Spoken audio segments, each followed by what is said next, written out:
Majsko plenarno zasedanje v Štrasburu je prvo po začetku COVID krize, kjer znotraj parlamenta ne rabimo več zaščitnih mask.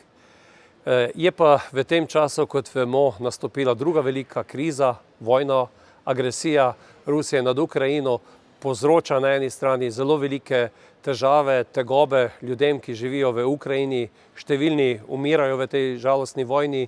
Na drugi strani pa ima vojna zelo velike ekonomske in socialne posledice tudi na ostali del sveta. O tem spregovorimo na tem zasedanju, o energetskih posledicah na področju energetike, posledicah na področju prehrane. Prav tako bomo spregovorili o akcijskem načrtu za ekološko kmetijstvo.